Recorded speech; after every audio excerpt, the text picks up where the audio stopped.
ಎಲ್ಲರಿಗೂ ನಮಸ್ಕಾರ ಹಾಗೂ ಮಿಡಲ್ ಕ್ಲಾಸ್ ಜೋಕರ್ ಯೂಟ್ಯೂಬ್ ಚಾನಲ್ಗೆ ಸ್ವಾಗತ ಸುಸ್ವಾಗತ. ಸ್ನೇಹಿತರೆ, ಇವತ್ತಿನ ಮೊದಲನೇ ಅಪ್ಡೇಟ್ ಬಸವನಗೌಡ ಪಾಟೀಲ್ ಯತ್ನಾಳ್ ಅವರ ಬಗ್ಗೆ.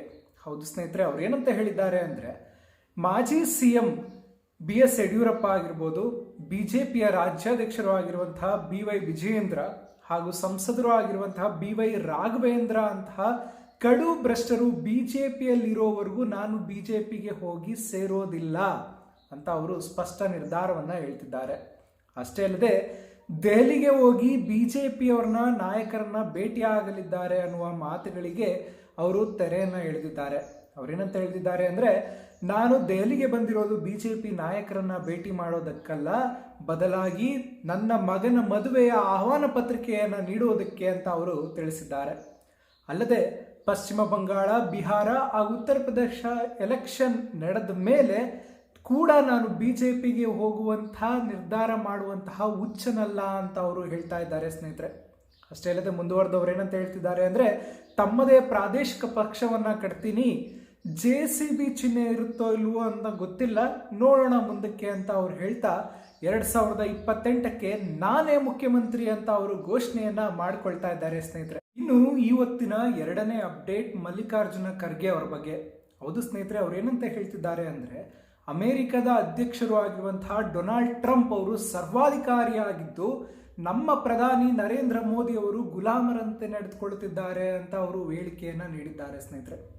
ಅಷ್ಟೇ ಅಲ್ಲದೆ ಅಮೆರಿಕದವರು ರಷ್ಯಾದಿಂದ ತೈಲವನ್ನು ಖರೀದಿಸಲು 1 ತಿಂಗಳ ಗಡುವನ್ನು ನೀಡಿದೆ, ಅದಕ್ಕೆ ನರೇಂದ್ರ ಮೋದಿ ಅವರು ಅವರ ಮಾತನ್ನಂತೆ ನಡೆದುಕೊಳ್ತಾ ಇದ್ದಾರೆ ಅಂತ ಅವರು ತಿಳಿಸ್ತಾ ಇದ್ದಾರೆ. ಅಷ್ಟೇ ಅಲ್ಲದೆ ಪಶ್ಚಿಮ ಏಷ್ಯಾದಲ್ಲಿ ನಡೆಯುತ್ತಿರುವಂತಹ ಈ ಯುದ್ಧದ ಸನ್ನಿವೇಶವನ್ನು ನೋಡ್ತಾ ಇದ್ರೆ, ಜವಾಹರ್ಲಾಲ್ ನೆಹರು ಇದ್ದಂಥ ಕಾಲದಲ್ಲಿ ನಾನ್ ಅಲೈನ್ಮೆಂಟ್ ಟ್ರೀಟಿ ಅಂತ ಮಾಡಿಕೊಂಡಿದ್ರು, ಆಗ ದೇಶಗಳೆಲ್ಲ ಶಾಂತಿಯುತವಾಗಿದ್ವು. ಈಗ ನಮ್ಮ ಪ್ರಧಾನಮಂತ್ರಿಯವರು ಇಸ್ರೇಲ್ಗೆ ಹೋಗಿ ಬಂದ ನಂತರ ಅಮೆರಿಕದವರು ಇರಾನ್ನ ಮುಖ್ಯಸ್ಥನನ್ನ ಹತ್ಯೆಯನ್ನು ಮಾಡಿದ್ದಾರೆ. ಅಷ್ಟೇ ಅಲ್ಲದೆ ಒಂದು ದೇಶದ ಒಬ್ಬ ಮುಖ್ಯಸ್ಥನನ್ನ ಕೊಲೆ ಮಾಡಿದ್ರೆ ಅಥವಾ ಹತ್ಯೆಯನ್ನು ಮಾಡಿದ್ರೆ ಆ ದೇಶ ಶಾಂತಿಯುತವಾಗಿ ಉಳಿಯುತ್ತಾ? ನಮ್ಮ ನರೇಂದ್ರ ಮೋದಿಯವರು ಹೋಗಿ ಈ ಅಮೆರಿಕದ ಅಧ್ಯಕ್ಷನ ಸ್ನೇಹವನ್ನು ಮಾಡಿ ನಮ್ಮ ದೇಶವನ್ನ ಸಂಕಷ್ಟಕ್ಕೆ ತಳ್ಳಿದ್ದಾರೆ ಅಂತ ಅವರು ಈ ಸಂದರ್ಭದಲ್ಲಿ ತಿಳಿಸ್ತಾ ಇದ್ದಾರೆ ಸ್ನೇಹಿತರೆ. ಇನ್ನು ಈ ದಿನದ 3ನೇ ಅಪ್ಡೇಟ್ ನಮ್ಮ HD ದೇವೇಗೌಡ ಅವರ ಬಗ್ಗೆ. ಹೌದು ಸ್ನೇಹಿತರೆ, ಅವ್ರು ಏನಂತ ಹೇಳ್ತಿದ್ದಾರೆ ಅಂದರೆ, ಗ್ರೇಟರ್ ಬೆಂಗಳೂರು ಅಥಾರಿಟಿಲಿ ಎಲೆಕ್ಷನ್ಸ್ ಇನ್ನೇನು ಹತ್ರ ಬರ್ತಿದೆ, ಅದಕ್ಕೆ ಮೀಸಲಾತಿ ಪಟ್ಟಿ ಈಗಾಗಲೇ ಬಿಡುಗಡೆಗೊಂಡಿದೆ. ಅದರಲ್ಲಿ JDSನಿಂದ ಹೆಚ್ಚು ಮಹಿಳಾ ಸ್ಪರ್ಧಿಗಳು ಎಲೆಕ್ಷನ್ನಲ್ಲಿ ಭಾಗವಹಿಸಬೇಕು, ಈ ರೀತಿ ವಾರ್ಡ್ ಎಲೆಕ್ಷನ್ ಅಲ್ಲಿ ಹೆಚ್ಚೆಚ್ಚು ಮಹಿಳೆಯರು ಭಾಗವಹಿಸಬೇಕು ಅಂತ ಕಿವಿ ಮಾತನ್ನ ಹೇಳಿದ್ರು.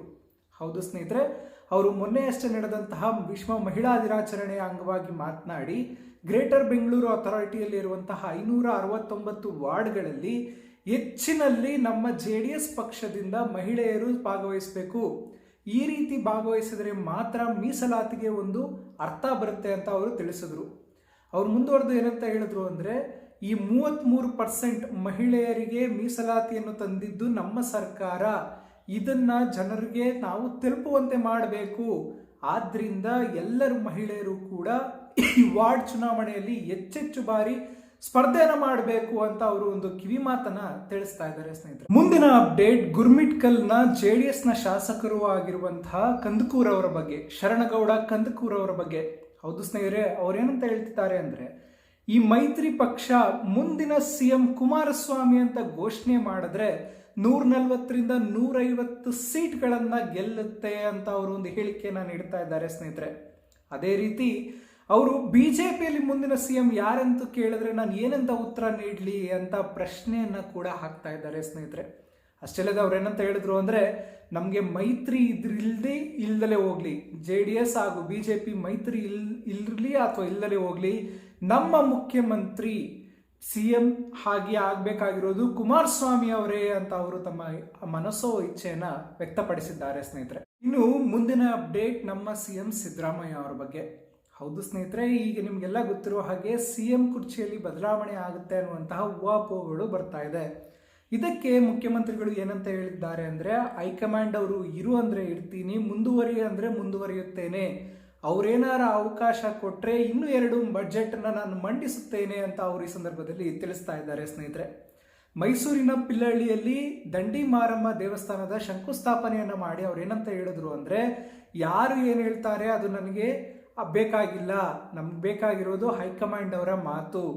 ಈ ಚಾಮುಂಡೇಶ್ವರಿ ಹಾಗೂ ವರುಣಾ ಕ್ಷೇತ್ರದ ಎಲ್ಲ ಜನರ ಆಶೀರ್ವಾದ ನನ್ನ ಮೇಲಿದೆ. ಹೈಕಮಾಂಡ್ ಅವರು ಏನಾದ್ರು ನನಗೆ ಮುಂದುವರಿರಿ ಅಂತ ಹೇಳಿದ್ರೆ ನಾನು ಖಂಡಿತವಾಗಿಯೂ ಮುಂದುವರಿಯುತ್ತೇನೆ, ಎಲ್ಲ ಹೈಕಮಾಂಡ್ಗೆ ಬಿಟ್ಟಿದ್ದು ಅಂತ ಅವರು ಈ ಸಂದರ್ಭದಲ್ಲಿ ತಿಳಿಸಿದ್ದಾರೆ ಸ್ನೇಹಿತರೆ. ಈ ದಿನದ ಮುಂದಿನ ಅಪ್ಡೇಟ್ ನಮ್ಮ DCM DK ಶಿವಕುಮಾರ್ ಅವರ ಬಗ್ಗೆ. ಹೌದು ಸ್ನೇಹಿತರೆ, ನಿಮಗೆಲ್ಲ ಗೊತ್ತಿರೋ ಹಾಗೆ ಮುಖ್ಯಮಂತ್ರಿಗಳು ನಿನ್ನೆ ಅಷ್ಟೇ ನಡೆದಂತಹ ಒಂದು ಸಭೆಯಲ್ಲಿ ಏನಾರು ಹೈಕಮಾಂಡ್ ನನ್ನ ಮುಂದುವರಿಯಿರಿ ಅಂದರೆ ಇನ್ನೂ 2 ಬಾರಿ ನಾನು ಬಜೆಟನ್ನು ಮಂಡಿಸುತ್ತೇನೆ ಅಂತ ಒಂದು ಹೇಳಿಕೆಯನ್ನು ಕೊಟ್ಟಿದ್ರು.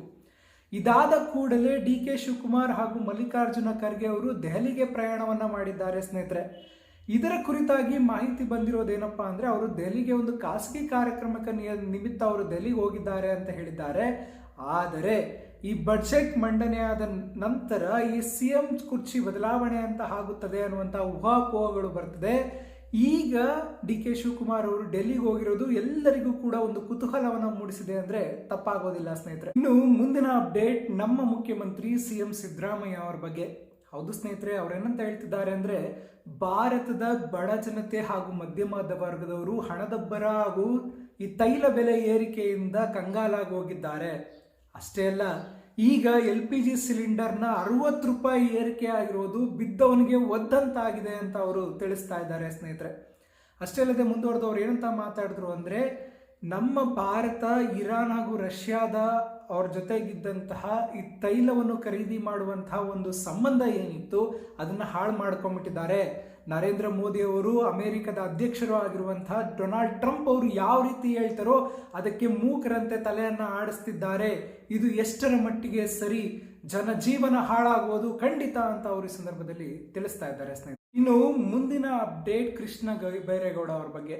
ಹೌದು ಸ್ನೇಹಿತರೆ, ಅವ್ರು ಏನಂತ ಹೇಳ್ತಿದ್ದಾರೆ ಅಂದರೆ, ಮಾಜಿ ಸೈನಿಕರ ಕೋಟಾದಡಿ ಯಾರ್ಯಾರು ಅರ್ಜಿ ಸಲ್ಲಿಸಿದ್ದಾರೆ ನಿವೇಶನಗಳಿಗಾಗಿ, ಮನೆಗಳಿಗಾಗಿ, ಅವರ ಅರ್ಜಿಯನ್ನು ಇನ್ನೊಂದು ಸಾರಿ ಪರಿಶೀಲನೆ ಮಾಡಿ ಅವರಿಗೆ ನಿವೇಶನಗಳನ್ನ ನೀಡಲಾಗುವುದು, ಮನೆಗಳನ್ನ ಕಟ್ಟಿಕೊಡಲಾಗುವುದು ಅಂತ ಅವರು ಈ ಸಂದರ್ಭದಲ್ಲಿ ತಿಳಿಸಿದ್ದಾರೆ ಸ್ನೇಹಿತರೆ.